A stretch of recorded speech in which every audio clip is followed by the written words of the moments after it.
Oh, well, it's been 1 week since we defeated the podcast promoters, but you know what? I'm glad you booked that space cruise. A holiday is just what we needed.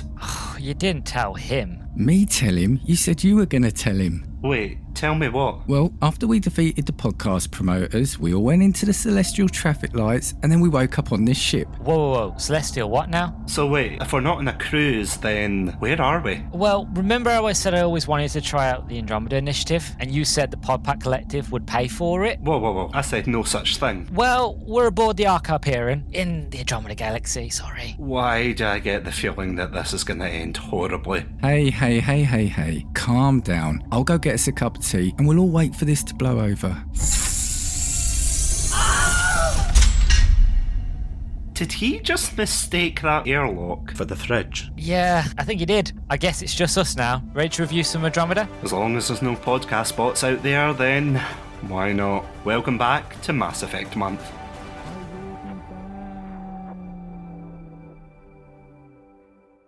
Hello everybody and welcome to the penultimate episode of Mass Effect Month. My name's Satsunami and joining me aboard the Hyperion today is none other than the one and only Mass Effect Andromeda apologist himself. It is Luke from the Nerdstalgic podcast. Luke, welcome back. It is an absolute pleasure to be back, and yes, I am an apologist. I will die on this hill. This is a fantastic game and I love it. And sadly, Dan had to be blown out of the airlock, but I know he enjoys Mass Effect Andromeda as much as I do. Yes, and if we look out the port side window, we can see...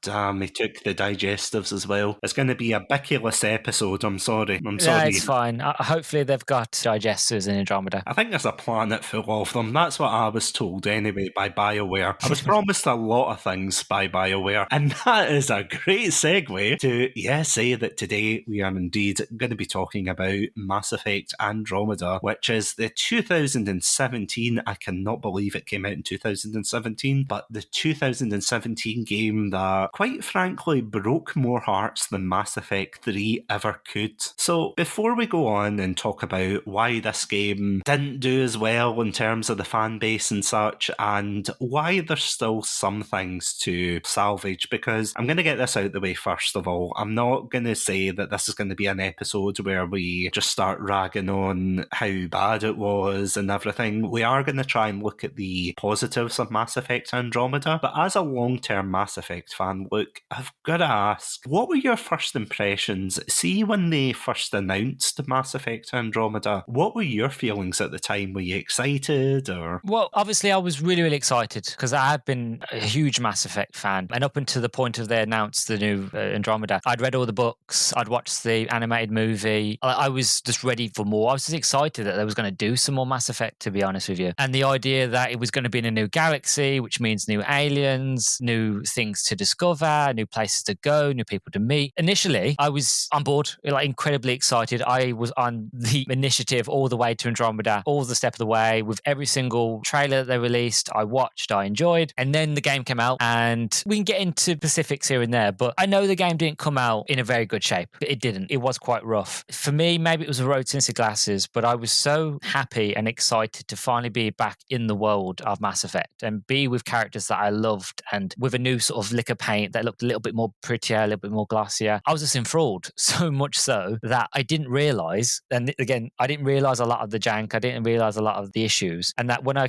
finally completed the game about a week later, I was that, shall we say, taken by it, that I hadn't realised that I hadn't unlocked a single achievement, that the game had broke on me, had not unlocked any achievement, any progress. But I enjoyed it so much that I was like, you know what, I'll happily go back and do it all over again. So about 2 weeks later, I replayed it and played it all over again once they updated some new updates and fixed it with patches. So going into it, I was excited, and I was excited to play it, and I enjoyed it for what it was. But yeah, I will admit, even going back and playing it now for this review, there are still some janky bits. There are still some bugs, and a lot of the dialogue is very cringeworthy. Like, my face is tired. I'm like, oh. You can't help not just cringe whenever you hear stuff like that. But I still am a defender of this game because I still feel like it's very special because it is not just to me, but just what it's trying to do. It's that idea of exploration. And one of the biggest things I love about Mass Effect is just having the ability to explore. Basically, given a character, thrown out into the Milky Way galaxy and being able to go to different planets. And because I'm a big nerd, I love to read all the bios on the planets. I like to read all the codexes. And this is basically, Andromeda was for the nerds like me, the people that like to read all the dialogue, scan everything, catalog things, find out about new races and new species and plant life and stuff like that. And because this game was able me to do that, I was able to go in a brand new sort of, not as good as the Maker, but nothing it will ever be, being able to go in the Nomad and go around these planets and have free roam and meet the Ket and meet the Angaran and scan planets and find out this mystery of the Scourge. Like, I'll admit, Andromeda gave more questions than it gave answers. It actually didn't answer most questions. But that being said, it gave me the ability to be like I was in Star Trek, to be like I was an adventurer going to somewhere new and being able to explore. And for that, it's quite special to me. Granted, like I said, there were a few things that were wrong and they should have done this and not that. But for what it is, I enjoy it. It is such an interesting game, though, because going back to the landscape of how Mass Effect was perceived at the time, you had Mass Effect 1 and 2, as we talked about, where Mass Effect 1 was just this absolute game changer, no pun intended, but it was a literal game changer where people were looking at RPGs and looking at Mass Effect as the gold standard. Then Mass Effect 2 elevated that. But by the time we got to Mass Effect 3, there was a lot of disappointment, as Dan and I talked about last week, with the Day 1 DLC, with the ending, of course, the infamous celestial traffic lights. There is a lot to be disappointed in at the time with this game. So the perception of Mass Effect was, I wouldn't say overly negative, because there was things that saved it, and then there was the ending, but at the same time, there was a kind of mixed reception. So Mass Effect Andromeda had to be the one to pull Mass Effect fans out of that kind of slump and say, no, this is going to be the one, guys. We're going to take you all the way to a different galaxy. It's going to be filled with wonder and it's going to be filled with joy. It's a bit like expecting Charlie and the Chocolate Factory, and then instead you get that Glasgow Wonka experience. Oh, yeah. Okay, it's not that bad. That's a good way of explaining it, to be honest. I mean, it's just that disappointment of expecting something grand, and there are grand bits in it, don't get me wrong, but I have to say the only exposure I really got to it, because as I said, this year was the year that I played Mass Effect all the way through. So I played 1 to 3 in the Legendary Edition, and then I went straight onto Andromeda. Jumping ahead a wee bit, but I can definitely recommend to anybody who is playing these games, play the original trilogy back to back, but give yourself time for Andromeda, because it is just such a tonal whiplash, and it is something we'll get onto in the episode. But you're completely right. It's something that I kept bringing up to you guys, and you guys must have thought, damn, what a nerd Satsu. In the sense, I kept comparing the Mass Effect series to Star Trek Deep Space Nine, where that was a darker take on the show. It was all about trying to find the goodness in the universe, but at the same time realising that there's a lot of darkness that had to be fought out there. It was really fascinating to see the evolution of Shepard as a character, as this player avatar, and then we go from this grandiose war story, you know, you've got lovers in space, you've got deception. It's a huge telenovela in space, let's face it, but then you go from that to Mass Effect Andromeda, and I was only exposed to the memes at the time, you know, my face is tired, the glitches, phasing in and out of maps, that things weren't rendering incorrectly. Did you ever see the one with Sarah Ryder, her legs, that they didn't animate her legs properly? So whenever she went up and down stairs, it looked like she was doing a crab walk. Oh yes, I saw that one. So when I saw that, I could see why people were disappointed, but I never really got the full disappointment, if that makes sense, because I myself wasn't a Mass Effect fan at the time. But as soon as I played the games and then I came back to it, I was like, oh no,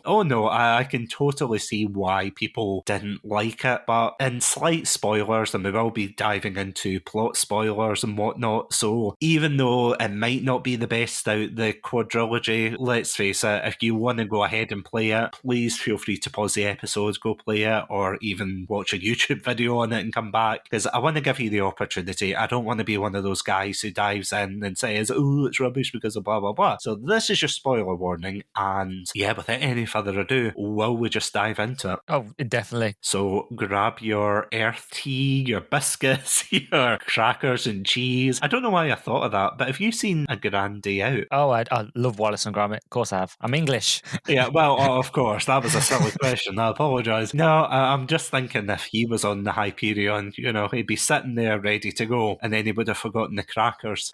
Not even Wensleydale. So if you'll excuse us, we're going to run out the ship quickly, and we'll be right back with the crackers after these messages. Welcome to Chatsunami, a variety podcast that discusses topics from gaming and films to anime and general interests. Previously on Chatsunami, we've analysed what makes a good horror game, conducted a retrospective on Pierce Brosnan's run as James Bond, and listened to us take deep dives into both the Sonic and Halo franchises. Also, if you're an anime fan, then don't forget to check us out on our sub-series, Chatsunami, where we dive into the world of anime. So far, we've reviewed things like Death Note, Princess Mononoke, and the hit Beyblade series. If that sounds like your cup of tea, then you can check us out on Spotify, iTunes, and all good podcast apps. As always, stay safe, Stay awesome, and most importantly, stay hydrated. Howdy Beans, and welcome to my podcast trailer. Now you're probably wondering, who's this weird English fella talking to me about beans? Well, great question. I am the host of the Nerdstalgic podcast, Luke the Human. Nice to meet you, hope you're doing well, hope you're all good, as always. Now, you're probably wondering, what is the Nerdstalgic podcast? Well, another good question, let me answer that for you. The Nerdstalgic podcast is a variety podcast talking about all things nerdy and nostalgic, from books to video games to movies to TV shows. Basically, if it is nerdy, and even if it just has the smidge, the hint of nerdism to it, rest assured I will cover it. I'm on all platforms from Spotify, Google Podcasts, Amazon Music, and YouTube. All you gotta do is search Nerdstalgic Podcast and you'll find me. So I hope to see you there really soon.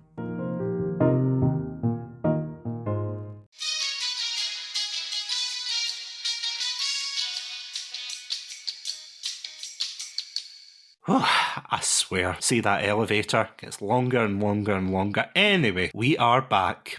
So, let's dive into Mass Effect Andromeda. Well, we begin with the story. Yes. This is quite a bizarre one, I have to say. And it's one that definitely came out of left field for me. But see for yourself, were you surprised when they announced that it was going to be set in the future, 600 years ahead, and it was going to be in a completely different galaxy? At the time, and I still think this now, I think it was the best decision they could have made, because no matter what choice you made at the end of Mass Effect 3, again, spoilers, but if you made a certain decision, Shepard would die, or there's a theory that he's still alive, depends on what decision you made. But again, people were still reeling off the fact of Shepard's gone, the universe is different, it was still quite raw. Even though this came out in 2017 and Mass Effect 3 ended 2012, it was still very recent in Mass Effect fans' hearts and minds. So to me, it made complete sense that we would be 600 years in the future and that we'd be in another galaxy, because I know there's a lot of people out there and a lot of Mass Effect fans who would disagree with me, but in my opinion, I think we've seen and done everything that there is to do in the Milky Way galaxy, and I feel like it was a clever idea to go to another galaxy like Andromeda. But I think I'd made this comment to you on one of the chats, but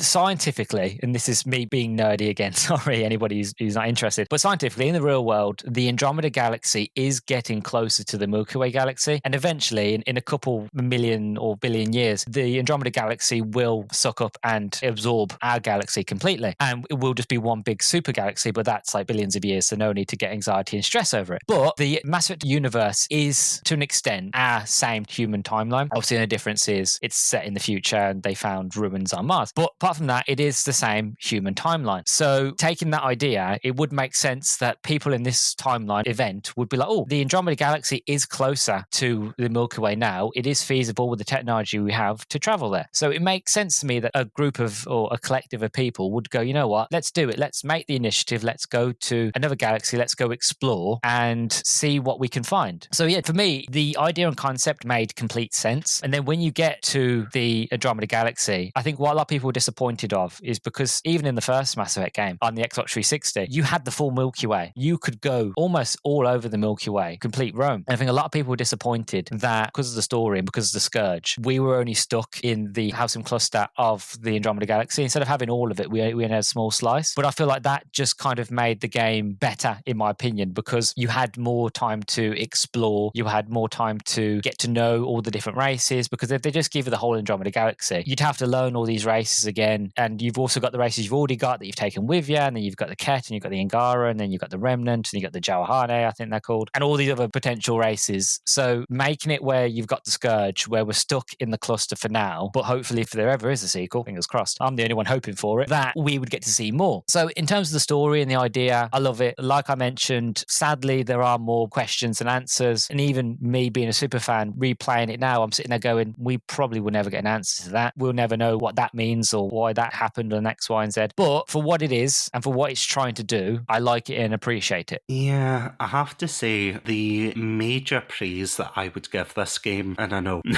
that sounds very ominous to be like, yes, the only piece of praise I'm giving it. Now, jokes aside, I do think there is a seed of a good idea in there. I do think that it's a fascinating idea to have all of these different races that we've grown to love and know over the course of 3 games, just shot across from the Milky Way to Andromeda to end up in the Helios cluster, as you were saying. It's really interesting to think, well, what they're going to find there, what's going to happen and things. And the thing that I think is very disappointing is there's no, and this is going to make me sound like such a Mass Effect nerd, but there's no Citadel moment. You know, in the first game, you have that moment where you fly into the Citadel for the first time. And even before that, you've got Eden Prime, where you get to see, spoilers, you get to see Sovereign floating above Eden Prime. And you think, oh my goodness, what the heck is that? Even in 2, you get the reintroduction of the Normandy and everything. That's a beautiful moment, and I will die on that hill. For the third one, you get the destruction of Space Canada, as I joked about last week. And for this game, although the opening, you know, it's a really cool opening in this kind of the Hyperion, which is the big spaceship / Ark for humanity, basically gets shot across the galaxy. And at the very beginning, you know, it's a really cool visual, but then as soon as they hit the Scourge, I feel as if ironically that's where everything starts to go downhill, because we get our first planet, and the planet, I'm sorry to say, it's not overly interesting. It just seems like quite a hilly planet, only minus the shifty space cow.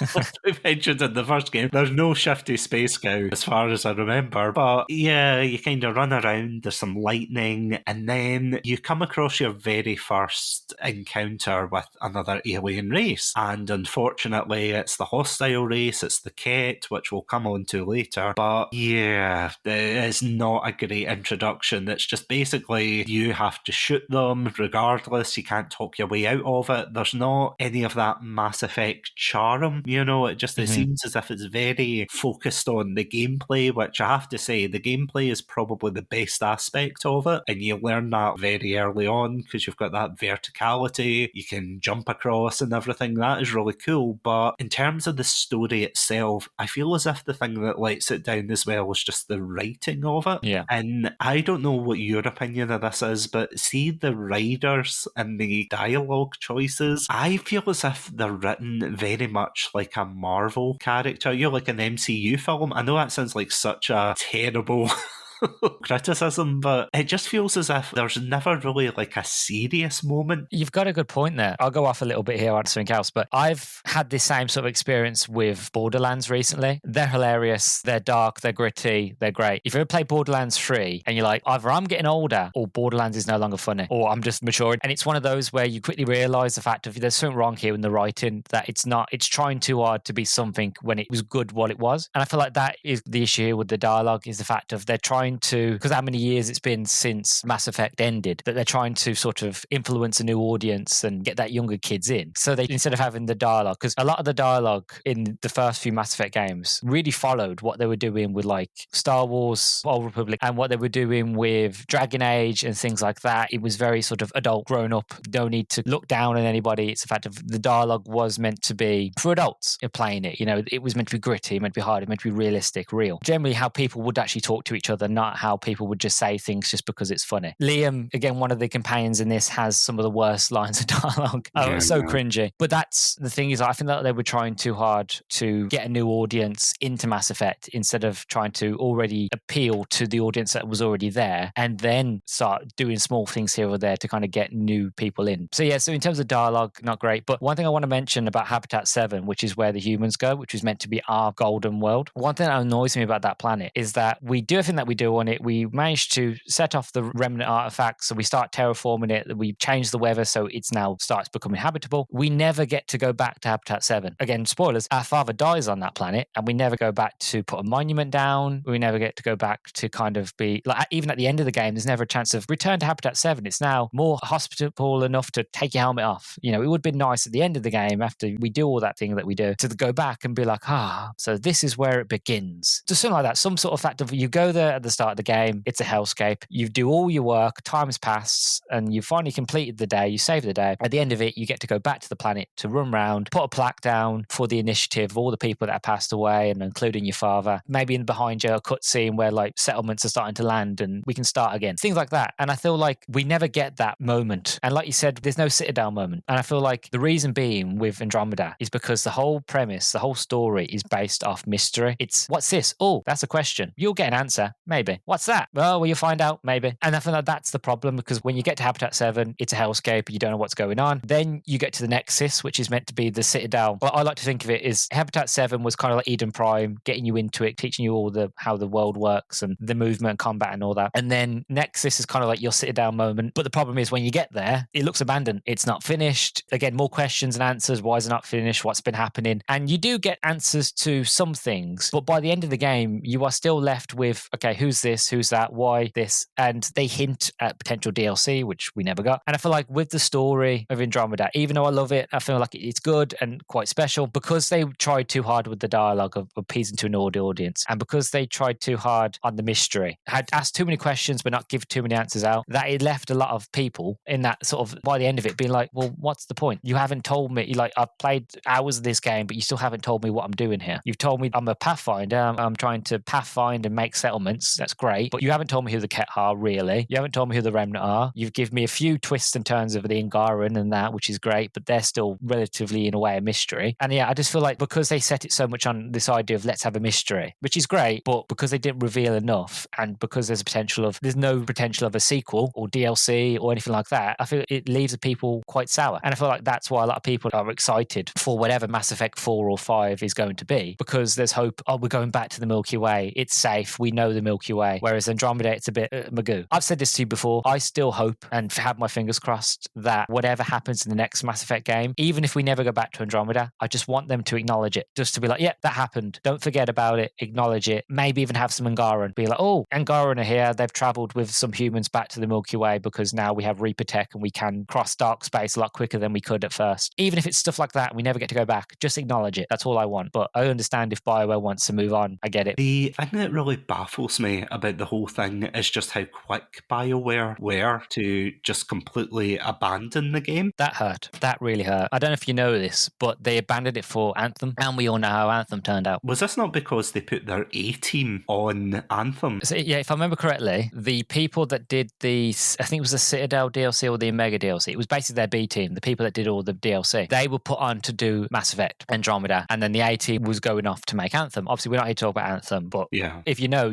how much of a shit show that was. But it kills me to know the fact of they stopped working on the updates. Like, there was hope for an update that would fix a lot of the problems, and there were updates that did fix a lot of the issues, but there was a hope that there was going to be a DLC like the Quarrying Arc or something under those lines that was going to be like the big update that was going to save it and give a hint and give some more answers to things. But it really hurt me to then be like, that's it, we give up, we're moving on. And they did the same with Anthem, to be honest. I liked Anthem for what it was. I enjoyed it. I was there day one because at that stage I still had a lot of love and faith in BioWare that they hadn't let me down with any of their games. And then again, they dropped that one like a hot potato, and it was just like, why? You've got some great games that have so much potential, but because it gets tough and because you just want to move on, you drop it. It's one of those where I will play the next Dragon Age, but I'm not pre-ordering it. I will wait until the game comes out and to see what reviewers say, then I'll get it. It's a shame to say, I don't put all the blame on Andromeda. The BioWare that made Mass Effect 1 and Dragon Age, they're not there no more. It's a new team, so I don't blame them either. Andromeda, but it's just bad management. Bad management kills a potentially good game. This game was rushed. There was a lot of problems with development. And it's just a shame. It really is, because this game had so much potential to be special. And if they just done a DLC or two, there was a firefight mode and they was updating story content through the firefight mode, the online, which I loved and played, because again, they brought in Batarians into the firefight mode. And the backstory, if I remember correctly, was that only two Batarians, a man and a woman, were brought from the Milky Way galaxy, and they were like the only breeding pair. But because of everything that was happening, they decided to fight. And again, little bits of lore, little bits, things like that. It was like, oh, that's fascinating. Yeah, Batarians. We both agree that the Batarians got given a bad card in the Milky Way. So now they've got given a second chance to thrive and to start anew, which I thought was incredible, but only if that was in the game. Not a lot of people are going to play the multiplayer. Most people were so soured by the single player as it was, probably aren't around anymore to play the multiplayer, because the multiplayer was really fun. It was Firefight from Mass Effect 3, just with a few extra added bells and whistles, a new lick of paint. There were a few connection issues, because again, the game wasn't great at launch, but when it worked, the multiplayer was a lot of fun, and I put hours into it. But yeah, it is a shame that this game had so much potential and they just dropped it. And like I said, I hope whatever the next Mass Effect game is, they just acknowledge Andromeda. Even if it's just a line of dialogue, I just want somebody to go, oh, the Andromeda Initiative. And that's enough for me, because I just feel like it's unfair just to forget it completely. Because going back to something you were saying earlier, and I completely agree with you in the sense that they definitely had to try something different with the fourth game. I've heard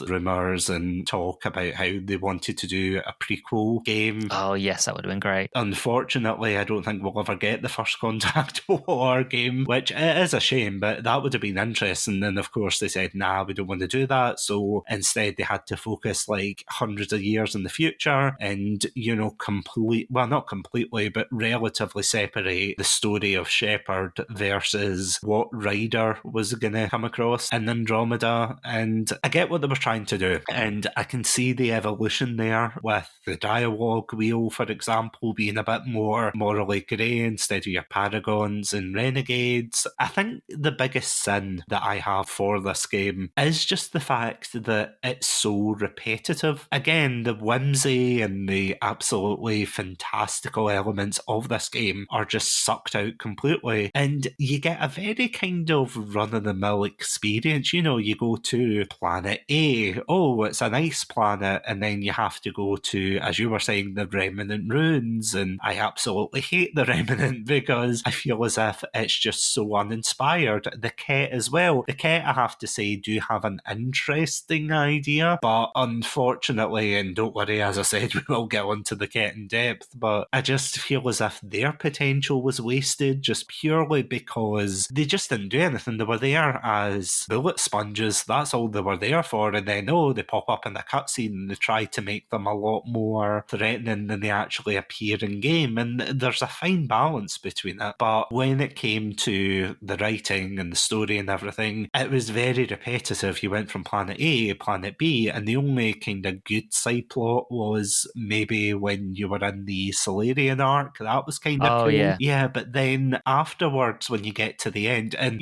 people at home listening must be thinking, oh, Satsu, why are you racing through the story? You should go in depth. And it's like, to be honest, there's nothing really of consequence that happens in this game. It's like you go from planet to planet, you decide what type of base you want, which has no impact in the overall story. There's no real impact for your choices, bar maybe one or two slight changes at the end. But then after that, you reach, as you said, Meridian, which is the final planet, and you settle there, you defeat the Ket, woohoo, go champ. And then after that, there's a kind of teaser for DLC, and that is what shocked me. This is the same company that had Javik, the Prothean from Mass Effect 3. They had him as DLC day one, and you're telling me like they did not have any story DLC whatsoever. It's just absolutely baffling they didn't even try, because they have the Quarian phone you up saying, oh, don't come near us. Basically, in case any of you are wondering what the Quarian's talking about, it's an arc that has basically every single other race from the Milky Way to Andromeda. So you've got the Drell, you've got the Elcor, the Hanar, the Batarians for some reason. You've got, last but not least, the Quarians and the Volus as well. But then, we never see them because the main story, or rather the main game, game just didn't perform as well, and then they just completely abandoned it, and that is honestly baffling to me. I don't get why they couldn't have even had one, and they had to explain it through a book, which the book was great, don't get me wrong, but... Oh, that's what aches me as well with that, is the fact of, if you have any books or any sort of extended media, what they should do, they should bolster what's already there. So you should have answers and questions in the game, movie, TV show, and then the book should really give you a little bit more backstory if you want it, but you don't need it to enjoy the full experience. And this is what I learned later on, and it still kind of annoys me, even though the Annihilation, the book, it's a fantastic book and a lot of fun, and I really enjoy it. But apparently, they give you that idea of, oh, it's potentially DLC, that the next expansion is us going to find the Quarrying Ark and help them. But it turns out that was never the case. The original plan was to always do a novel. But why? Because most people, unless you're a hardcore fan, you're not going to read the books. Meaning, if they ever did make an Andromeda 2, the Quarrying Ark would be there, and people would be like, hold on a second, where'd this come from? When did it arrive? I thought it was in trouble. And they'd be like, oh no, we solved that problem in a book. And I think that's an incredible disservice. Again, incredible book, well written, but me personally, I would have preferred to play it. Instead of reading it, I would have preferred to experience it, play it, help solve the mystery. Again, are we going to say spoilers what happens in the book as to why they don't want people anywhere near them? Yeah, so before we go on to that, just to point it out, skip ahead maybe about 5 minutes or so. Yeah, this is, the book we're talking about is Mass Effect Annihilation. I've just gotten through it myself. Fantastic book. It's just such a brilliant look into both the Mass Effect universe as well as, you know what, it's a perfect bridge, I would say, between Mass Effect and Andromeda.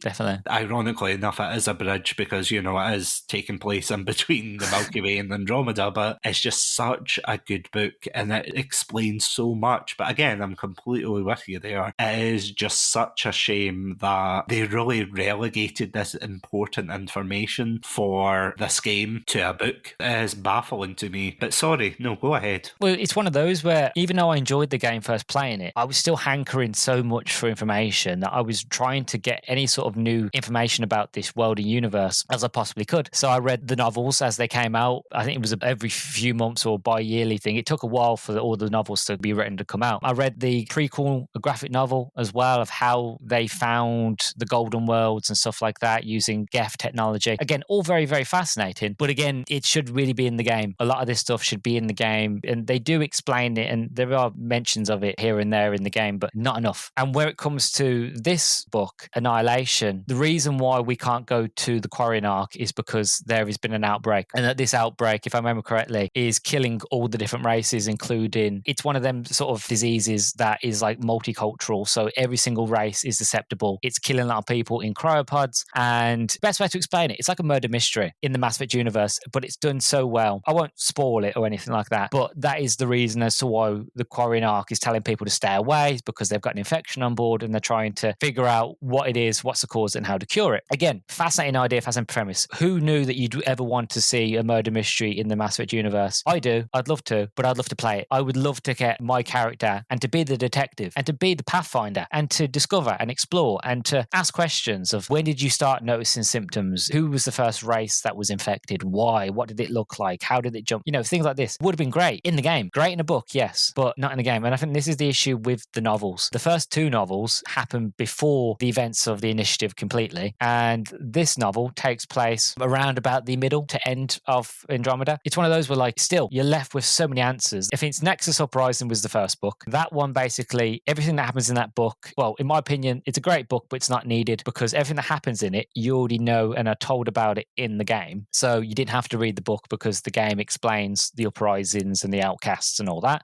The second book is to do with Cora. It's to do with her and to do with Sam and AI. Again, fascinating ideas and premises, but I want to know more about what's going on in the actual Andromeda galaxy. And I thought before they announced the description of what Annihilation was going to be, again, we'll get onto the Ket in a minute, but there is this constant story beat, this constant sort of narrative of, like, the Ket, the reason that they are the way they are is because they had a really bad history and that something happened in their past on the whole planet. They don't like to talk about it, but this has led them to who they are and why they are the way they are now when you meet them in Andromeda. And my hope was, oh, finally, this book is going to be about the Ket and it's going to be about what happened to them on their planet. I would happily have a whole book about the Ket because I'm fascinated to learn about them, because as Chatsu said, and I completely agree with him, they're very one note. You know, there's nothing more to them because it's like, oh, well, we'll explain it in the sequel. But no, explain it now and then expand upon it later, but tell us what we need to know now. But sadly, no, we got the Quarrying arc, which was a bummer because I would have liked it as DLC. But yeah, a lot of decisions with this game. And again, it goes back to what we were saying, where the game's very repetitive. It's full of mysteries, not many answers. And if you are a fan of Mass Effect and you come into this game expecting Mass Effect 1, 2, and 3, and to realize it's completely different on a smaller scale with a lot of questions and not many answers, it's one of those where I can see where a lot of people went, you know what, the game's busted, it's broken, I'm lost and confused. And I can see why people jump ship, because the decisions that were made in terms of story were just thrown out. It was like thrown everywhere and nothing was cohesive enough to keep a lot of people playing, sadly. Again, it goes back to what I was saying earlier about there's ideas here. Again, you've got all the different arcs, you've got all the different cultures, the ideas of how are they all going to meld in this brand new galaxy. You know, it's a whole tabula rasa of life, as it were. Even in Mass Effect Annihilation, the book, they talk about starting a new life in Andromeda. It's going to be extremely different for especially races that in the Milky Way they were looked down upon, you know, Batarians especially. Although, to be fair, in that book,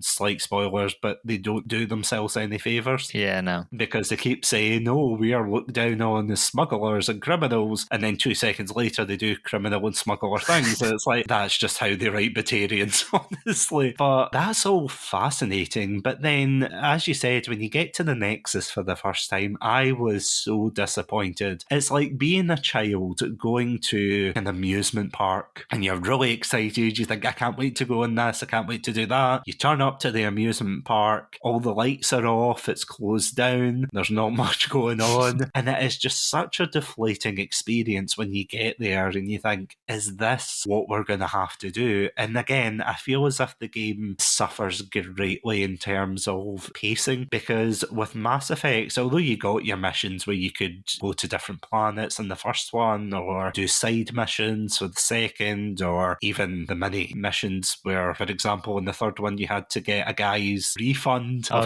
5 credits or something. That was hilarious. But you had those kind of smaller moments sprinkled in with big grandiose moments of, oh, I've got to save the universe, I've got to save the galaxy. But in this game, there's a lot of necessary things to go through that just absolutely grind the game to a halt. The ones in particular are the scanning, which initially I liked it, but then it just got tedious, especially when the game grinded to a halt and it was like, oh, you have to find the power conduit for this and that. Find this glyph. Yeah, oh. The bloody Sudoku glyph puzzles, trust me, I hated them. Me too. No, that was the second thing I was actually going to bring up. They baffled me because initially I had no idea what was going on, and I was like, what is this? And then it clicked that, oh, it's a Sudoku puzzle, and then the fact that you have to do it on every planet, find the 3 glyphs, and it was honestly soul crushing. That's why I hate the Remnant so much, because it was just so tedious, and every time I saw a thing to say, oh, you have to activate the machine in the basement. The monoliths. Yeah. But you've got to do it 3 times. It almost reminded me of, and again, I don't want to keep linking Mass Effect back to Halo, but do you remember the first time when you go into a Forerunner building and you go down and you see all these robots whizzing by? So for anyone who doesn't know, apologies, the Forerunners are the Remnant equivalent in Halo. I think it came before the one in Mass Effect, of course, but the idea basically being that they have all these different robots going around and they have all this different architecture that's so alien and different that you want to know more. You want to know, why do they have light bridges? Why do they have big balls of death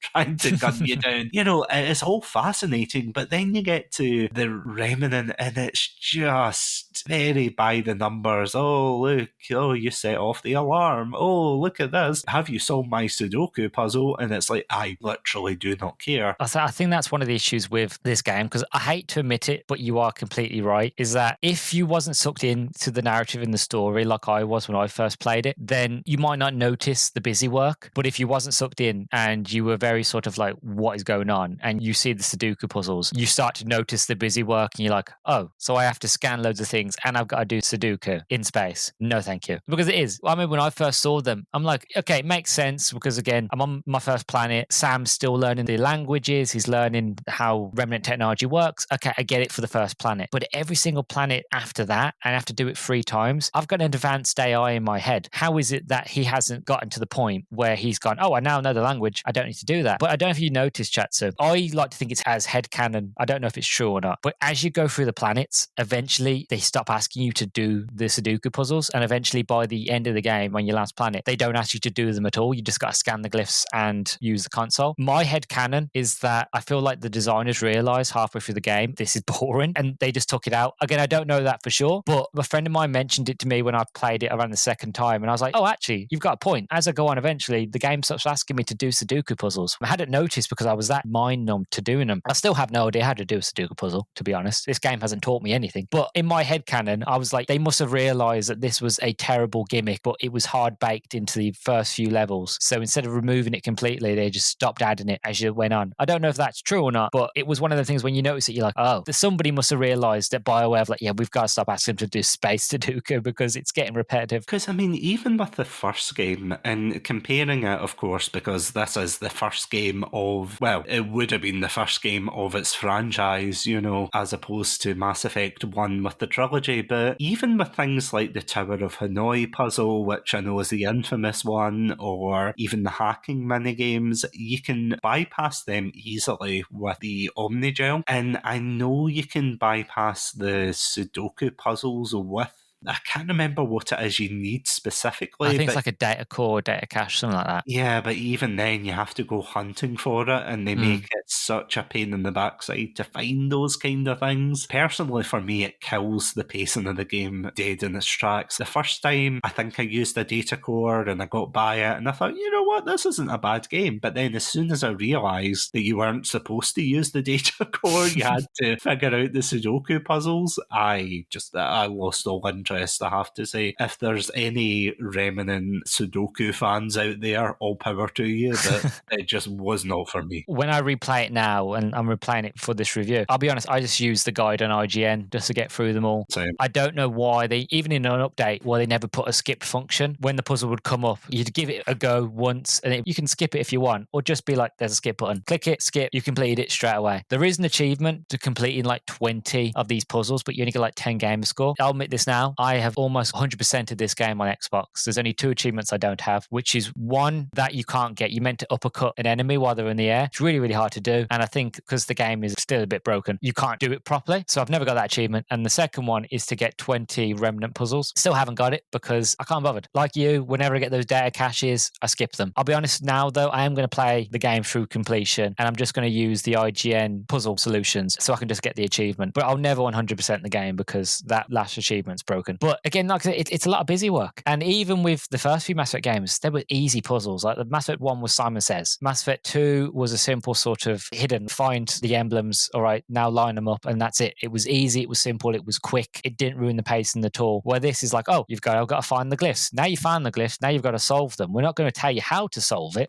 You've just got to figure out yourself. And if every time you get it wrong, we're going to throw remnant robots at you until you get it right. And that's not fair. And that's a bit repetitive. Like, I get it. We're meant to be in a galaxy, meant to find new technology, and we're integrating with this new technology. But like I said, you've got a story narrative to it to get rid of that, get rid of the busy work. I've got Sam in my head. He should be able to figure it out and be like, don't worry, Ryder, press your hand on here. I figured it out. Let's move on. I would have been happy if they did that in the game where like you did the first glyph and it's like, oh, and then if they make a comment where she's like, oh, I thought I had to sort the puzzle out. And Sam goes, oh, no, you don't have to worry about that now. I'm a super AI. I've figured it out. Don't you worry. Push your hand on it and let's go to the next monolith. That would have been better. But yeah, no having to do space Sudoku. Not again. Like I said, it never taught me anything because I still don't know how to do Sudoku. If anything, it gives me Vietnam flashbacks. I'm like, oh, not again. But I mean, that is indicative of the problem of this game. The fact that they've tried to focus so much on the gameplay, which, again, as I said, the gameplay is probably the best out the 3, or well, out the 4 of them. But on the flip side of that, it's sacrificing what made Mass Effect, which, of course, is the characters and the story. The gameplay wasn't the best in the first one, but at least you got through those moments with Vermeer, with, as we said, the Citadel moment, Anderson punching Udina, you know, wonderful moments, very wholesome, punching the reporter, shout out to Marie. But you had all these moments where you kind of remember them and you think, wow, that was amazing. Whereas in Andromeda, you have a handful of them, but you have the beginning, the end, the Solarian arc, Zerg, a couple sprinkled in. But do you know what the weird thing is, though? What? I was thinking back to see the characters that we actually get in this game. Yeah. And see beyond maybe a handful of them, they're not very strong. I'm sorry. Yeah, the companions aren't. Yeah, They're not. I mean, throughout the whole game, and this is something that I can do that I don't think I've ever done in a Mass Effect episode, because I've gone through such detail per character, but I don't even think we can for certain ones. I mean, there's Cora, who was she was a biotic who was raised by Asari Commandos. Yeah, she was the second in command to Ryder. She was meant to be the next Pathfinder. And then she keeps moaning at you throughout the entire game. She's like, I've got no issue you being the Pathfinder. I was like, okay then, but I'm going to keep moaning at you because you're the next one. I'm not. I'm like, hold on a second. Yeah, she's just like a child at times. I get why she's angry, but at the same time, you're that way when someone's angry at you and it's like, oh, what's wrong? Nothing. Are you sure? Yeah. And then 2 seconds later, I hate you. I just think... So yeah, she's not that strong. You've got Liam as well. Liam, again... Yeah, he's very one note. Yeah, he's the comic relief. Drac, for a Krogan, I found him incredibly dull. You know, I thought he was alright, but... I get it. We have Rex. He's the star. He's the best Krogan ever, right? I'm sure everybody would agree with me there. I like Grunt, but again, Grunt, he'll never be as good as Rex, but still Grunt, he's an interesting character. He's got a lot to say. And by the time you get to Mass Effect 3, he's a fully fledged character and we love him. Problem is with Drax is the fact of he's a grumpy old man. I was there during the first Contact War. I saw this, I saw that. I don't care about this, don't care about that. And you're like, why you gotta moan? This what makes me laugh is that everybody in this crew decided to come to Andromeda on their own free will. It's like they're in prison. All they do is moan. Is the fact of, wow, I had to leave my home. I'm like, it was your decision. No one made you come. See, that's the thing that really confused me. And don't get me wrong, I love Krogans. I think they are one of the best races in Mass Effect, next to the Hanar, of course, with Blasto, but that's another story. But I don't get why they brought the Krogan along. I feel as if they're shooting themselves in the face with that one, because there's a lot of very weird choices where it's like, okay, we're obviously going to save the humans, we're going to save the Solarians, the Asari, the Turians, I get that. Okay, I get that. But why the Krogan? The Council do nothing but, and pardon my language here, do nothing but bitch about the Krogan rebellions and talking about the genophage. Why would you transport this problem to another galaxy? It'd be like, oh, let's bring the Rachni. They're okay now. No. What, do you want to bring one as a pet? What's wrong with you? I understand why they brought them. Obviously, because of us fans, we would have been upset if they weren't there. But it is funny because the whole point of the initiative is that we're going to start fresh. Everybody's going to put their differences aside and we're going to start again in a new galaxy, which again is honourable and fair. But all they do is moan of, oh, the Krogan here. What did you think the Krogan did during the uprising? They were the big problem. And now they're on a dune-like desert planet with giant metal sandworms. But they're quite happy and we'll just leave them there. And also, it's like, oh, how do you get over the genophage? And it's like, well, actually, our clan is a very unique clan. We have a high percentage of surviving the genophage. I'm like, okay, so what are you here for? To find a cure for the genophage. Have you found one yet? No, we're not looking. Again, they probably could explain it of like 600 years in incubation. Their immune system has evolved to adapt and has gotten better to survive in the genophage. I don't know. But yeah, no, I see where you're coming from. Why bring the Krogan? Because you've basically started another problem for you. But you could say the same for the Batarians with the Quarians. I feel like everybody deserves a second chance. And I feel like, and I know you agree with me, what happened to the Krogans through the Solarians and the Turians was absolutely disgusting. And the genophage shouldn't have happened. So I feel like this is a way for a lot of the races, especially the Solarians, because they need to kind of say sorry the most and forgive the most for what they did to the Krogans of like, come on, we'll bring them along to give them a second chance. But as the Batarians, the Krogans don't help themselves. As soon as they realise that things are going to shit on the Nexus, they're like, that's it, we'll jump ship, we're gone. Can you imagine being in Angaran, just on holiday or something, and seeing just this big battle lizard run by you and being like, what the hell was that? The Ket have evolved. Yeah, exactly. You would be absolutely bricking it if you saw the Krogan coming towards you. You'd be like, what? Even Drax, just a big guy, big armoured bloke with animal's teeth and claws all over him. Just be like, good morning, afternoon. It's like, what? Shepherd. Shepherd. Like, but I mean, on that note though, speaking of endearing aliens as it were, I mean, ironically enough, I would say that the three, again, we've only got three left, mind you, but the three aliens that I would say are relatively the most endearing are Vetra, who's a Turian. We've got PB. She's an Asari archaeologist, and I know somewhere Dan's ears have perked up. Are they all archaeologists? Like, is there no other roles in the Asari? I mean, there's gamers. Yeah. I mean, if you look at the Citadel DLC, there's the one that plays Space Battleship or something. Oh, that's quite cool. At the same time, yeah, you've got that, and then you've got Jal, who is, honestly, I do like him a lot. I do. He's my favourite. And I have to say, while I did love learning about his culture and his planet and things, that's what I found fascinating. These were the moments I was like, I am so fascinated to see what your system is like and everything. First contact as well, that moment when you first land on their planet, it did feel like Star Trek. It felt really important. Like, this is first contact. They're the aliens to me, but they're looking at me because I'm the alien. And it felt exactly as it should do. First contact, I can't scan anything. If I try to scan anything, they tell me not to. It could be a weapon, blah, blah, blah. So it's like, okay, I'm in best behavior. I'm here to represent the initiative. I'm going to follow them to their leader, you know? And it was, those moments were great, but there wasn't many of them. And it is such a shame because, as I said, it was those smaller moments that I found that were really endearing. Although I say that, but I did not appreciate seeing Giles' ass cheeks. Yeah, I've seen the videos. Yeah, and I think I sent a picture through for science. I just want to point For out. science, they're a very bony race. They're very flat. Yeah, very flat, bony race. It's like, oh, okay. Not that there's anything wrong with that, but at the same time, yeah, there's like a scene where I think it's Liam takes his clothes off for some reason. Yeah, I'm playing through it now, and usually I always play as a male rider. For this playthrough, I'm playing as Sarah Rider, and I'm sitting there thinking, I don't really want to romance any of them. Because as male rider, I've romanced PB, I've romanced Cora, but I've never really, this playthrough, I'm like, I like them, but I don't like them. You'd see a character in the first Mass Effect game, you'd see like Liara or Tali, there's something about them, and you want to get to know them more and become more than friends, maybe. Certain people, me, I always do, because we both love Tali. We see things others don't. That's why you're on the episode today and not Dan.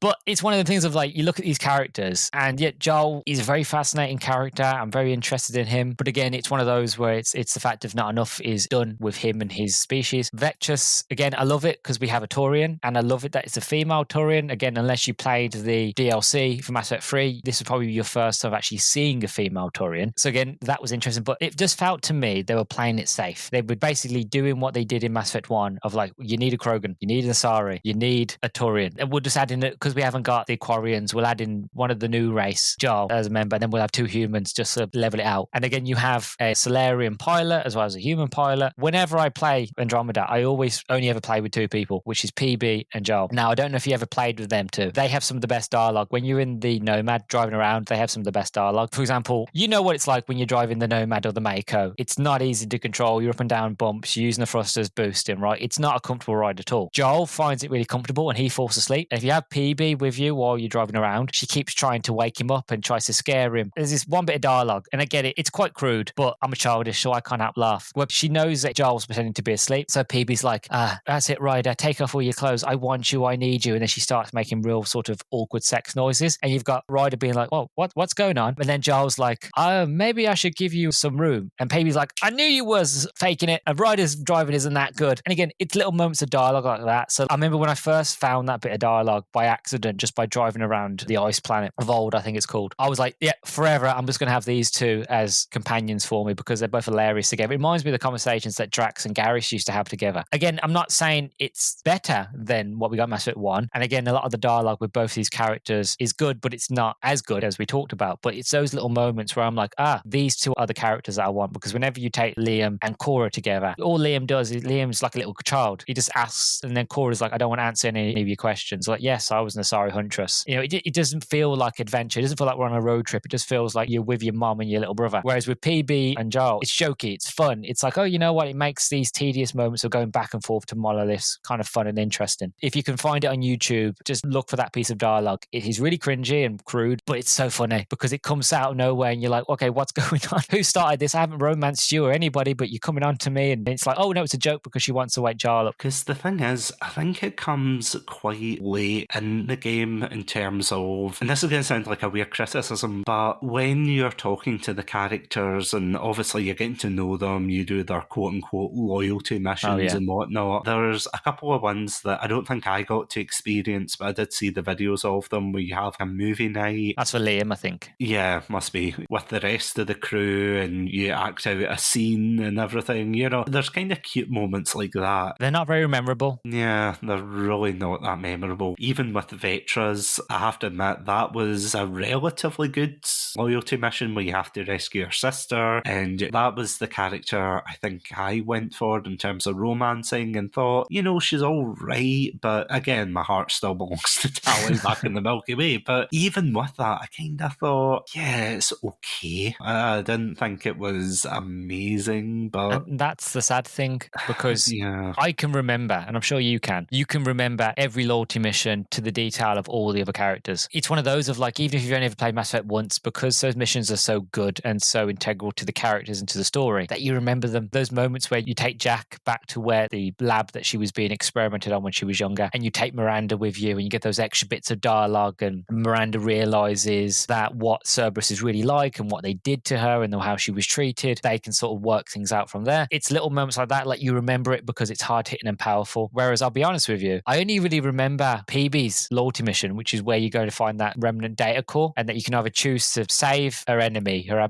nemesis, whatever she calls her, save her and get a bit of remnant tech that she's hoarded, or you can let her mate die and take the big data core for yourself. I think from like a pool of lava. And I think if I remember Giles, his was to go back to the ancestral homeworld, I think. Can't remember. But it's the thing, I can't remember them. I wish I could, but it's one of those where it's a fact of they're not really impactful. It's a real shame. Because that's the thing as well. I'm trying to think of the other crew members, because I know you've got the Solarian pilot who, I have to say, see the Solarian pilot and his co-pilot, I think it's Suvi, the Scottish representation. I liked as well, sorry to interrupt, but I liked the religious tone of it, like how she was religious and how they spoke about that. Because again, I'm not a very religious person myself, but they don't really use a lot of human, like you always hear about other religions in all the other races, but they never ever spoke about humans' religion. And I just thought it was fascinating where you had a character who was everything you would think she'd be against it. This idea of meeting other races, going to other universes, exploring the galaxy. But she's very open-minded. She's like, yes, I have my faith, but just because I have my faith doesn't allow me to not enjoy or to find the universe wonderful. And again, that's an incredible bit of conversation. But to get to that point in the conversation, you have to literally go out your way to talk to her after every mission to learn this sort of things. And it's the same with the pilot. If you want to learn things about him, about how the ship was made and why he decided to come to the Andromeda galaxy in the first place, you have to talk to him, which is fine. You had to do that in the last series. But because they hid such interesting, fantastic dialogue in the background, and again, the whole busy work and people having to spend a lot of time on other things and manage stuff, I feel like a lot of people wouldn't get to those points or miss those things because they were like, I just want to get on with it. I just want to get on with the story. I'm not going to talk to the pilots. I'm going to talk to my crew, do their loyalty missions, and then just get on with it. Because I have spoke to a few people that didn't even know that you could talk to Suri about religion or anything like that. And I'm like, well, no, you have to talk to her a few times before she comes out with it. She's not going to tell you straight away. Because again, the idea of the characters, they're meant to be real life characters and they wouldn't just come out of it straight away. You'd have to have a relationship with her first, which I like that. But again, it's hidden away. And like we said with the story, there's a lot of choices that were made here where it's like,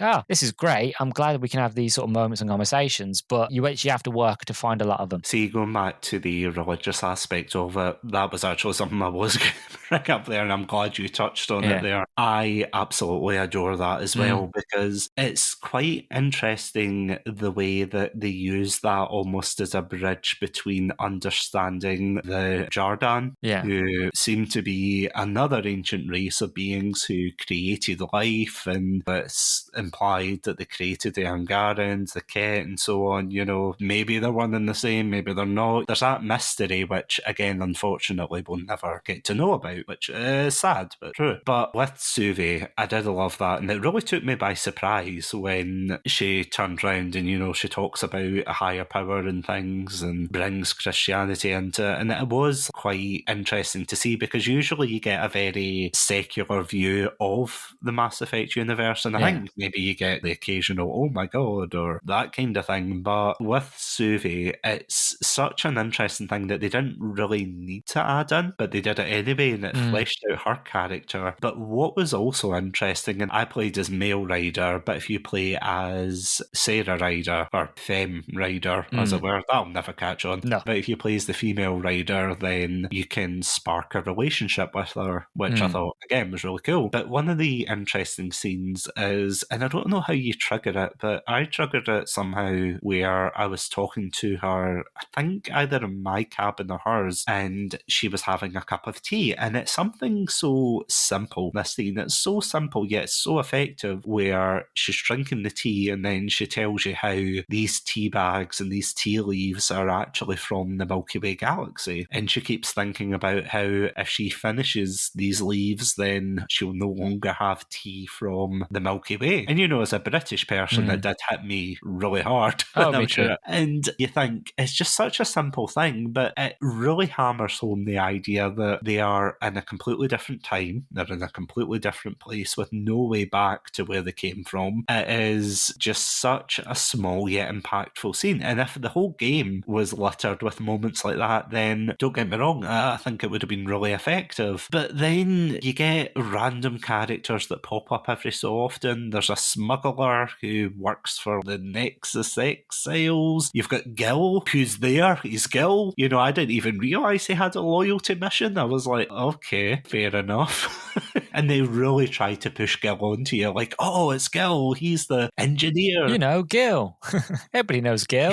Everybody loves Gil. And you're like, no, no, Gil, go back. He's no Garrus. That's all I'll say. Again, there's some interesting characters. Even the ship's doctor, Lexi, I think her name is, the Asari, she's all right. Again, she's there. She does her whole, don't get into too much trouble or I'm going to have to fix your bones. Like, okay. She's no Dr. Chakwas, where you go in and say, hey, let's get wasted on this vintage whiskey. And she's like, all right, bet. I remember I tried to romance her and she basically looked at me dead in the eyes. She's like, I don't have relationships with patients. I think I'm more interested in your anatomy than you physically, mentally. I was like, okay. So you're saying there's a chance?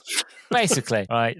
I'm sure that's the sorry way of flirting. And again, apologies, I'm sounding like a broken record, but the characters don't really leave much of an impact. No. And I think this is one of my other main gripes of the game in terms of characters. When I played Mass Effect for the first time, and even thinking back to things like Star Wars, Star Trek, and I'm sure you're the same, where when you go into the Citadel for the first time, obviously you meet the Turians at the beginning and you meet the Geth and whatnot, but then when you go into the Citadel, you see a massive melting pot of different aliens, some which I have to admit have very unique designs. It's not just the grey Martian aliens like the Solarians. I know that's what the Solarians are kind of based off of, but it's not just that. You've got big brooding Krogans, you've got the monogendered, feminine-looking Asari, you've got the floating jellyfish of the Hanar. You're like, what? Meeting the Elcor for the first time and then seeing the Elcor and then hearing the Elcor speak, you're like, whoa, this is different.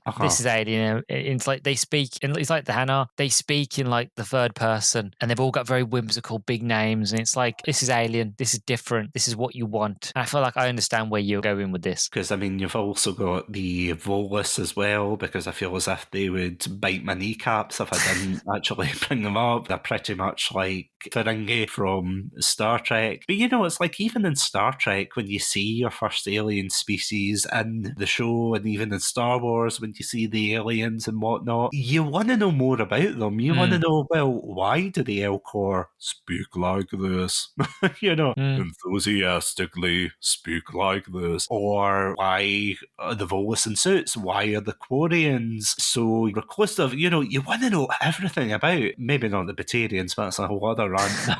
Yeah, when you get to Andromeda, and you've probably predicted this a mile off, but there's not really a special... the Angarans are okay, they're interesting, but the Angarans are not strong enough alone to support the whole Andromeda galaxy. Because, you've got the Ket as well, and I think this is probably the perfect time to go into the Ket, but the Ket are just like genetic mutations. They're very similar to the Reapers and the way they turn people into like husks and berserkers and such. See, the Ket always reminded me of a discount version of the Collectors. Yeah. How they're just like the Reapers, They take what they need from other races, whatever makes them stronger, faster, heal, better, more resilient. They take what they need and they imbue it with themselves, and then they get better. Which again, in itself, is quite interesting, fascinating, because it leaves that question, well, why would a race modify themselves to this point? And as you go through the story, you realise that there is something that happened on their home planet, in their own system, which led them to be like this, that they wasn't always like this, that they was peaceful at one stage, but now they're very much of like, we have to take all these other species that we find, collect them, take what we can from them in terms of DNA, and then make ourselves better and stronger. Again, fascinating, but you never get an answer. And then you meet the Archon, and he is just a wet blanket. There's nothing to him. He is a sponge cake with no flavor. Like, he looks pretty on the outside, but really there's nothing to him. He doesn't do much. He doesn't say much. You kill him so easily at the end of the game. And it's the fact of, well, what was the point? He's meant to be the big bad. He's meant to be the emperor, like the leader of the Ket. He's meant to be the most advanced, most genetically modified, the sort of pinnacle of your race. And he went down. You know, there was nothing of like, yeah, I beat him. It's like, oh, is that it? Oh, okay. And then depends on your choice in the game. You get a little cutscene at the end with one of his priestesses where she walks off and she's like, oh, and I'm like, what's that mean? What does that mean? Exactly how I felt. You remember that cutscene? She's looking at the school or whatever it is, if you saved it or not. And then she just walks away and you're like, is that a good thing? I was nice to her all the way through the game. I made all the nice choices of not destroying her school and not doing this. Of like, again, this was me being rosy tinted glasses of like, oh, there's going to be an Andromeda too. Where I'm like, well, hopefully in the next game, she's going to be my ally. And, you know, we're going to go to the Ket homeworld and they're not going to be arseholes. And she's going to remember all the good things I did for her. So she's not going to do bad. But again, we might never know. But the Ket, there's a lot there for them to be interesting. But like, again, it's that fact of we never learn anything. And because, again, I know we keep mentioning it, because there's a potentiality of not a sequel happening, it's annoying to replay it now and be like, it doesn't matter because I'm never going to learn about them. The Angaran as well. Again, do you want to talk about the twist with the Angaran? Yeah, what were they're like Ket 2.0s? Yeah, well, but it turns out the Jarahane, the Remnant, they created life, and the life that they created was the Angaran. I'll admit it, when you first get that moment, that realization, it's like, oh, that's cool, that's fascinating, but it never goes anywhere. The Angaran find out, but then you never see anything happens. They never change. You'd think if humans learned that an alien race came down and created us, I'm sure there'd be a lot of motion in this planet where the whole planet changes, where religions change, ideologies, all that, of like, this changes everything. But the Angaran, it never does. It's like the fact of, oh, okay, we were created by the Remnant. This is a surprise, but okay. And I'm like, was the developers just hoping that this game would be enough and that they would answer all these questions in a sequel or DLC? Because if it is, it feels a bit lazy because they should have answered them here and then explored it more in the next one. Because looking back on it, I feel as if there is surprisingly, and I don't think it's something that really you kind of see on the outset or kind of in the first playthrough, but there's definitely that kind of theme of belief and faith in this game. And I mean, actually in universe, not the faith of the fans of this game, but more in terms of, as we said, with Suvi, where she has her Christianity, her belief in the higher power, and that's what keeps her going. But then also, you've got the Ket who have this very religious themed caste system, organization, whatever you want to call it. The Chosen, the Acolytes, that sort of thing. Yeah, the Chosen, the Acolyte, the Archon. I'm sure there's a bishop in there. Yeah, bishop, priestess, and descendant. They've got very sort of biblical names for a lot of their classes in their race. I love that because it shows that whatever happened to them changed them so much that they've led them down this path where we are weak and that to be stronger we need to ascend. And to ascend, we need to take whatever any other race has, their genius. If they've got wings, take the wings, take everything about them that would benefit us and then pull it into ourselves and then we can be better than them. And again, it's that idea of why the Archon is so fascinated in the Remnant, because it's like, well, if we can harness technology, whatever the Remnant are, and we could imbue that with ourselves, we could then ascend, which is great and fascinating and really good in terms of character and lore for species and stuff like that. But it never goes anywhere. There's no punching for the ceiling moment. It's just, it hits the ceiling, then it just stops. Then it's like, well, we might find out, we might not. Because, I mean, the Ket are essentially like an organic version of the Borg. Yeah, basically. And again, not to be like a massive Trekkie nerd, apologies, but it seems as if they take away all individuality and they say, right, you're going to be part of this wider collective and you're going to work for us. We're going to take the best of you to benefit the rest of us. And again, it's interesting. There's an idea there, but I feel as if this game is all little ideas that just are held together by the repetitive game loop of, oh, you go to this planet, oh, you set off the monolith, oh, you set off the next one, you play some Sudoku. It keeps going on and on and on. And by the time you get to the ending, and granted the ending where you're driving the Nomad and whatever, like that is cool, but again, it's not enough to save it. But here here's a potentially controversial / spicy here we take go. for you here. So this is something I was saying to you before we started recording this episode, but what's interesting about this game is when we were talking about Mass Effect 1, we had our pros for it, but we also had a lot of cons as well. Yeah.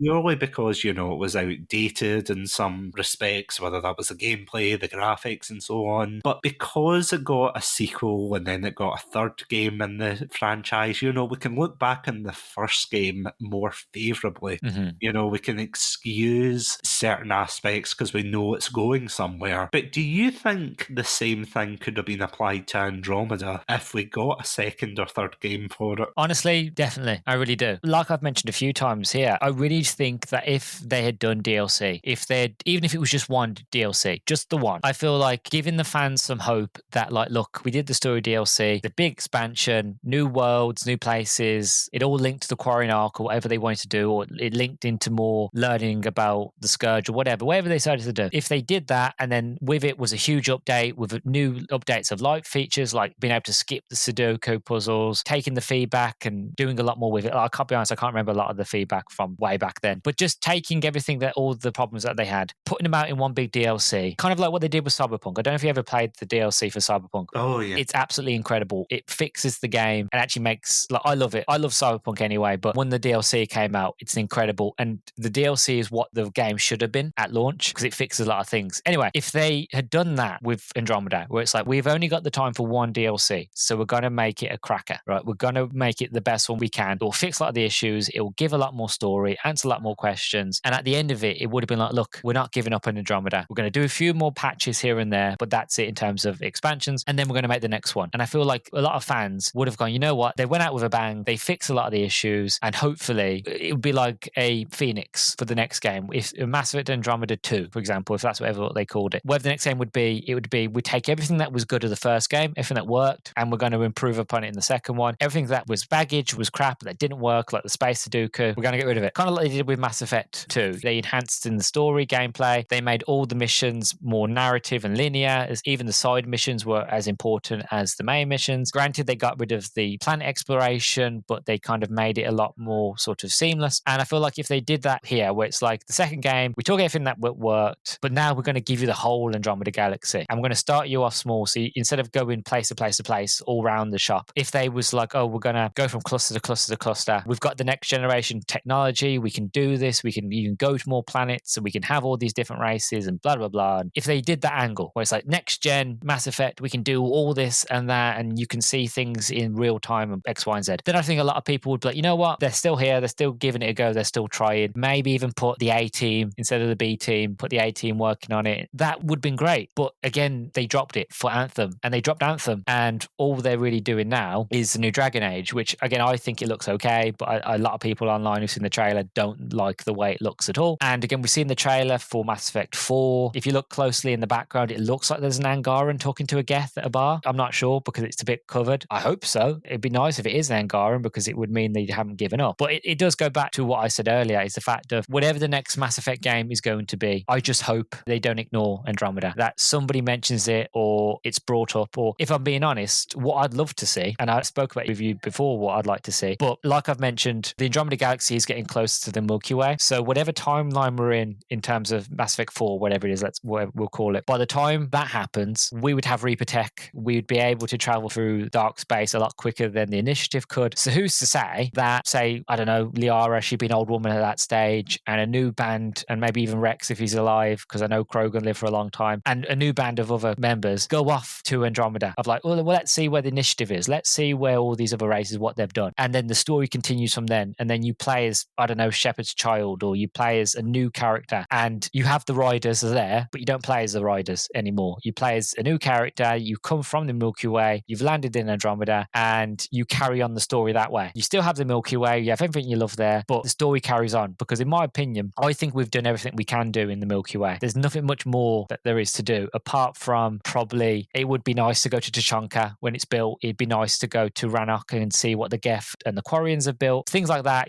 fan service. It'd be nice to see how different races survived after sort of the Reaper War. But I feel like apart from that, and maybe even meeting the Yaug, seeing what the Yaug are like, if they've advanced a bit more, or if they're now spacefaring and that sort of thing. But apart from that, I feel like we're done with the Milky Way. We've covered it. We've met all the races. There's nothing more to do. I think the logical step is whatever the next Mass Effect is for them to go to Andromeda with Reaper tech. And now you've got the whole human, Asari, Turian, the whole Milky Way force is now occupying one section of the Andromeda Galaxy. And then from there, it's like, that's it. The Ket, you're going down. Remnant, we're going to deal with it. Whatever race or evil, because like it is mentioned that the Remnant didn't make the Scourge. There was another race that made the Scourge because whatever the Remnant was doing, this race didn't agree with it. And again, if they're the big bads, if they're like the Reapers or the Protheans of this universe, meet them, figure out what's going on. So I feel like logically it just makes sense to carry on the story. Will we? I don't know. They might decide with Mass Effect 4, that's it, we're going to forget about it. We're just going to stick with the Milky Way. It's set 200 years in the future after the events of Mass Effect 3, maybe. We're just going to start a new story, whatever it's going to be. But yeah, to answer your question, sorry, it was a bit of a long one. Yes, I feel like if they did do that, I feel like the second game probably would have been a lot better because they would have righted the wrongs. But that never happened. But I hope it does happen. That's my long and short of it.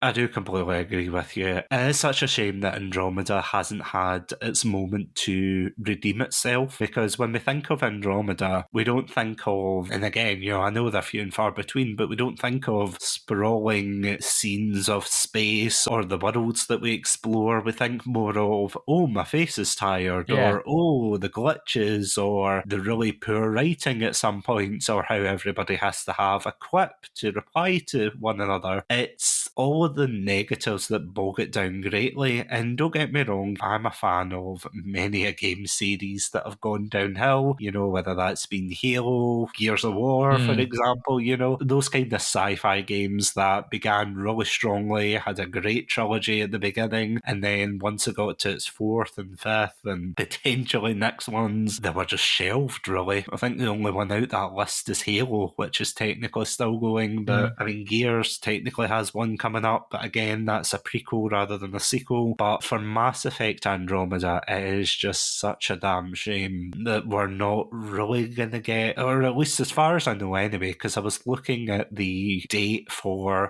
that trailer that we got ages ago. Oh yeah, for N7 Day. Yeah, and it's like the person with the helmet and the jacket, and I've seen that so many times, but I've heard nothing else about what's supposed to be happening. Is it supposed to be happening in the Milky Way? Is it supposed to be happening in Andromeda, as you said? Is there going to be a bridge between galaxies? That would be really cool. Well, it would make sense logically. Yeah, the galaxies are closer, and I would imagine, because in the first trailer we saw Liara, an older Liara, walking up a dead Reaper. It goes to say that we would have Reaper technology, or we would have harnessed it to the point of we can use it to travel through space a lot quicker, because again, with the mass relays being gone, we're going to need that technology to go to different planets now, or even to rebuild the mass relays if we ever did. Logically, it would make sense to me. If they decide to do that or not, we don't know. That's one of the things with Andromeda. It left that big of a hole and a stain with fans that it's not only shelved Mass Effect, it almost killed Mass Effect, to the point of where me and a lot of fans were terrified of, like, this is it. It's now 2024. This game came out 2017. Been quite a few years. The next game from BioWare is Dragon Age. Then they say after Dragon Age it's going to be Mass Effect, whatever it's going to be. But if you think about it in terms of game design, so I'm going to use my university degree a little bit here. I think the game is meant to come out this year. They haven't given a release date yet. So let's say, for argument's sake, it comes out in October this year. Then it'll come out in October, and there's probably a year or two of updates and story DLC. So there's a high potentiality we won't see the next Mass Effect until 2026, maybe 2027 at the latest. That's a long time between games, and I don't want to wait that long, because I'm going to be 30.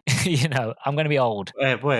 Speak for yourself here. Sorry. There's someone over the wrong side of 30 here. Sorry. But yeah, it's one of those where it's like I'm getting close to being a lot older, and it's one of those where I don't want to be an old man and then be like, oh, I remember Mass Effect when I was a wee nipper, I played it. I'm like, I don't want to be that man. I still want to enjoy it now, not later. I just hope that whatever the next Mass Effect is going to be, whatever they decide to do it, I will still play it, even if they never mention Andromeda ever again. But for me personally, it would just be nice if, even if it was a bit of dialogue, or even if they just want to get one of them advertisement boards and just be like, join join the initiative now, or something like that, then I would have been fine with it. In all seriousness, and again, this is my final point, don't worry. Yeah, I do think that it's a fascinating, morbidly fascinating more than anything, but it's a fascinating decline of the reputation of such an iconic game franchise, because Mass Effect in 2007 onwards, it has ingrained itself into gaming pop culture, and something that I found interesting as well, completely off topic, but I remember going on, I think it was Etsy or something, and typing in Mass Effect accessories, and you get loads of stuff. You get Blasto stuff, you get Quarian stuff, you get Turian stuff, Krogan even, you get all of the cool stuff. But if you type in Mass Effect Andromeda, you barely get little to nothing. And it just shows that, and again, Etsy isn't the be-all and end-all of reputations for games, but looking for merch for Mass Effect Andromeda is so scarce. It's few and far between. And as I said, while I did enjoy the book Mass Effect Annihilation, it's just such a shame that that is the legacy that we're left with for this game. Just parroting what you were saying there, I do think that it needs a second chance, at least. Maybe not to tread the same ground. I feel as if they need some drastic changes, but at the same time, I feel as if it had a second game, or it had a game that was even tangentially, related to it, then hopefully that would fix the problems. But at the end of the day, we can only hope until 2090, until they actually release it. It'll probably be the same year as the Contact War. Oh god, yeah. By the time this comes out, but who's to know? It's all hanging on if Dragon Age, the Veil Guard, does well. If that does well in terms of sales and does good and a good reception, then I'm sure EA will want to keep them around. But the worry thing is, if the game doesn't sell well or doesn't do well, and we all know EA is like, they fluffed it with Andromeda and they fluffed it with Anthem. This is their next chance. 3 strikes, and I don't see EA keeping them around, and that could really potentially doom, or even either doom the whole BioWare and they get shut down, or it could be the fact of, that's it, we need another game out as soon as possible. Rush Mass Effect 4. Get it out the window as quick as possible, then that game gets rushed. I just hope, like I said, I won't pre-order it. I'm not going to get it day one. I'll wait for the reviews. I will get it eventually, just not straight away. But I just hope that the game sells well, does well, works on delivery, and then that game does well, because I love the Dragon Age series. I really do. I love those games. And if that does well, then I have hope that whatever the next Mass Effect game is going to be, it's going to cook, it's not going to be rushed, and it'll be good. And that's all I'm hoping for, is that this new team at BioWare, whatever vision they've got for what happens coming in next. I think they brought Casey Hudson back, who did the first 3 Mass Effect games. So there's hope that whatever's next, it's going to be good. But yeah, we'll see. It all hangs on whatever Dragon Age 5, Veil Guard, if it's good or not. And I think that's the perfect place to end the episode, to say we're hopeful. Yeah, very hopeful. Fingers crossed. Yeah, huge fingers crossed that whatever comes next for Mass Effect, whether it's going to be an Andromeda sequel, whether it's going to be a bridge between Andromeda and the original trilogy, or even if it's going to be a prequel or a sequel, whatever it's going to be, we're hopeful at least. Because as of recording this episode, we have literally zero information about it. We've got a couple of screenshots, we've got a person walking down a hallway in a Daft Punk helmet, so you know what, we'll see how it goes. But on that note, look, thank you so much for joining me in the penultimate episode of Mass Effect Month. No, you're very welcome. It's been an absolute pleasure. Like I said, I'm one of the very few people that actually like and enjoy this game. So to get given a chance to talk about it, and not just talk about the good things that I liked about it, but also talk about the constructive criticism as well. Because a lot of people just want to hate on this game. It's nice just to have a conversation of, this worked, this didn't, but that's okay. For what it is, it's okay, but it just needed a bit more time in the oven. So it's an absolute pleasure. Thank you very much. No, definitely. You were the perfect person to bring on to this episode, because I was joking with you and a couple other PodPack members earlier, but the fact is that, as you said, this particular game is very much looked down on negatively. It's easy pickings for people to turn around and say, oh, it's the worst game ever. Oh, at least it's not Mass Effect Andromeda. I'm a Sonic fan. I know how it goes. I know this song and dance. So to hear someone at least talk about the positives in it and not just repeat the same talking points, I genuinely appreciated that. Well, so thank you. I appreciate your kind words as well. It means a lot. I try to be positive. I try to see the bright side of the dark side, because there's no point just being overly negative. Give it a go. Once that would be my end conclusion, is the fact of, like we said at the beginning, give it a go. If you're interested, it's on Game Pass. Play it. You ain't got to spend a penny. If you don't like it, stop playing. If you enjoy it, keep going. But just be prepared. We might not get any answers to any questions you might have, but we're hopeful.